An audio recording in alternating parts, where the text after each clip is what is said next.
예, 오늘은 319번째 정례 브리핑입니다. 5천원 만에 접종을 마치신 언론인 여러분들 함께 할 수 있게 돼서 기쁘게 생각합니다. 오늘은 내년도 예산 편성에 대해서 말씀드리겠습니다.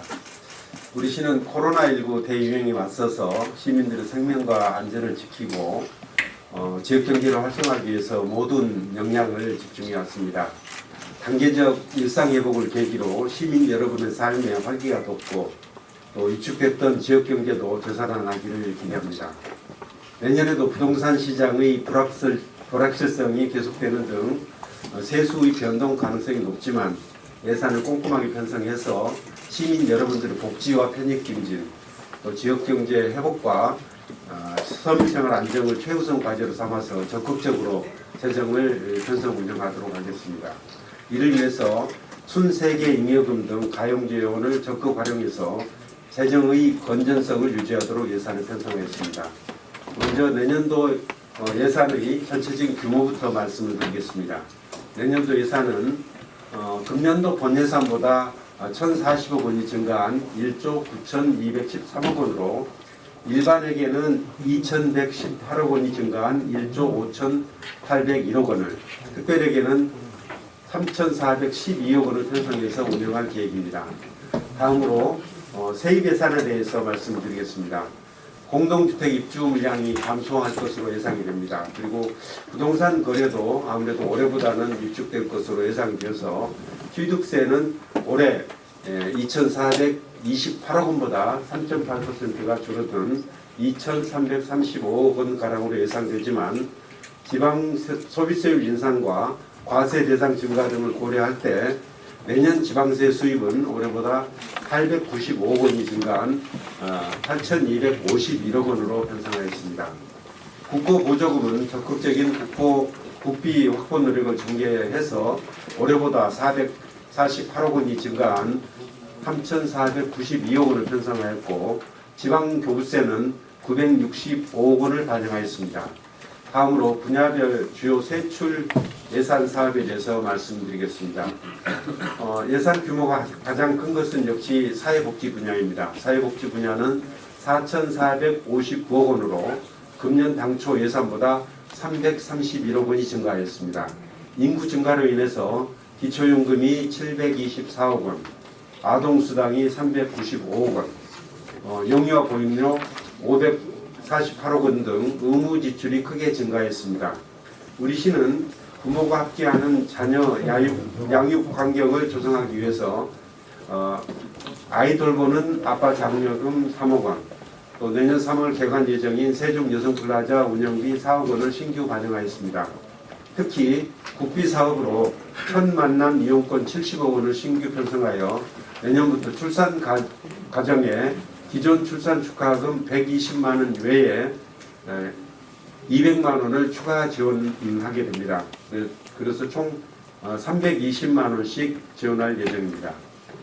환경 분야는 기후변화에 대응하기 위한 탄소 중립 사업을 중점적으로 추진할 계획입니다. 이에 따라 2,549억 원을 편성하였습니다. 특히 친환경 교통수단을 보급하기 위해서 전기 승용차 구입비 지원을 670대로 확대했고 수소차 구입비 지원도 100대로 늘리겠으며 전기 화물차 또 이륜차 구입도 각각 100대씩 지원하겠습니다.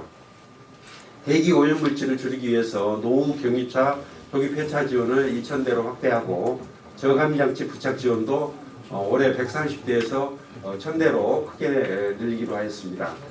도시 바람길 숲 조성과 그린 뉴딜 도시숲 사업 등을 계속 추진해서 탄소 흡수원을 확보하고 도시 경과를 개선하겠습니다. 국토 및 지역개발 분야는 도시성장과 균형발전 기반 조성, 하천 정비 사업 등을 중심으로 1,698억 원을 편성하였습니다. 내년 12월까지 전이 전동면 복합 커뮤니티 센터를 준공할 수 있도록 74억 원을 편성하였고 부광면 복컴 설계비 8억 원, 또 연서면 복컴 부지 매입비 42억 원을 배정하였습니다. 조치원역 일원과 상리, 관암리를 비롯해서 전이면, 부광면 등 5곳의 도시재생 뉴딜 사업 예산도 151억 원을 반영하였고, 조치원 신흥 자연재해 위험지구 정비 사업에 42억 원, 대교천, 문주천 등 하천 재해방 사업에 142억 원을 편성하였습니다. 농림 분야는 총 1,243억 원으로 금년 당초 예산보다 361억 원이 증가했습니다. 특히 로컬푸드 직매장 3호점을 완공하기 위해서 34억 원, 4억 원 4호점 설계 및 착공을 위해서 32억 원을 편성하였고, 공공급식 지원센터를 통한 초, 중, 고 무상급식 식재료 공급과 공사립 유치원 우수농산물 공급에 311억 원을 지원하고, 임산부 친환경 농산물 지원비 8억 원을 신규 반영하였습니다. 또한 내년 5월에 준공하는 테마공원 도토리파크 건설비 11억 원과 운영비 9억 원을 반영해서 세종 시민 여러분들께서 즐겨 찾는 공간이 될 수 있도록 하겠습니다. 내년 10월에 개최될 예정인 대한민국 정원산업 박람회를 차질없이 치르기 위해서 20억 원을 반영하였습니다. 문화관광 분야는 금년 당초 예산보다 77억 원이 증가한 808억 원을 편성하였습니다. 시립도서관과 공공도서관 등의 관리 운영비 54억 원을 반영하였고, 어린이 전용 도서관을 조성하기 위해서 시립 어린이 도서관 건립비 50억 원을 신규 반영하였습니다. 지난 5월 준공한 세종예술의 전당 운영비로 44억 원을 반영하여 내년 3월부터 시민 여러분들께 양지르 공연을 선보이도록 하겠습니다. 이 외에도 반다비 빙상장 50억 원, 조천읍 신흥리 운동장 85억 원, 금남 전이 전동면 생활문화센터에 18억 원을 반영해서 공사가 차질없이 진행되도록 하겠습니다. 산업 및 중소기업 분야는 총 718억 원입니다. 금년 당초 예산보다 123억 원이 증가한 규모입니다.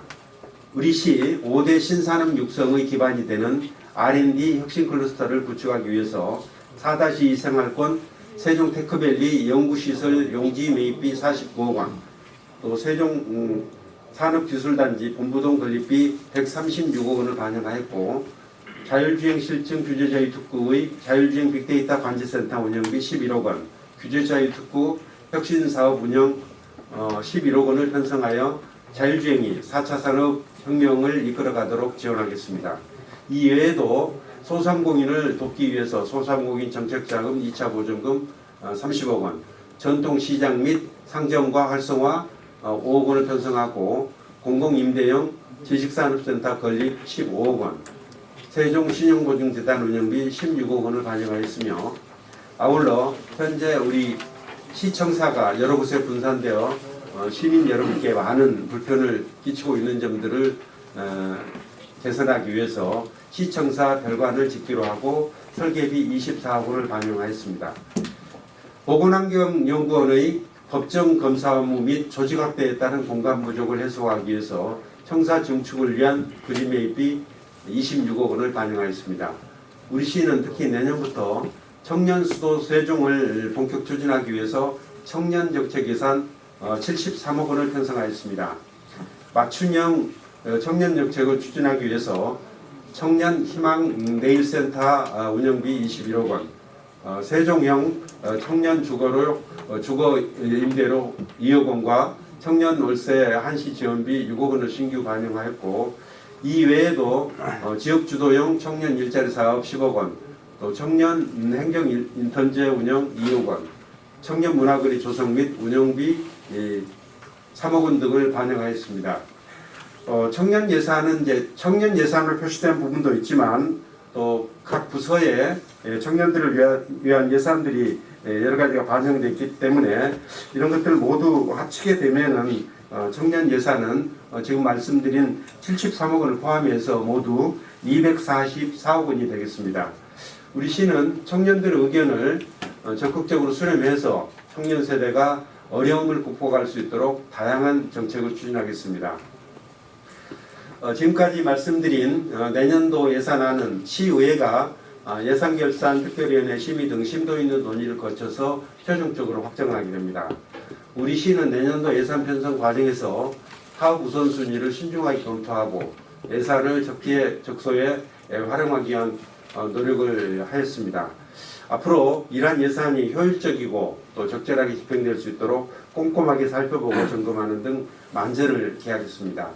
아울러 시정 3기 추진 과제를 잘 마무리할 수 있도록 재정 투자도 계속해 나가겠다는 말씀을 드리겠습니다.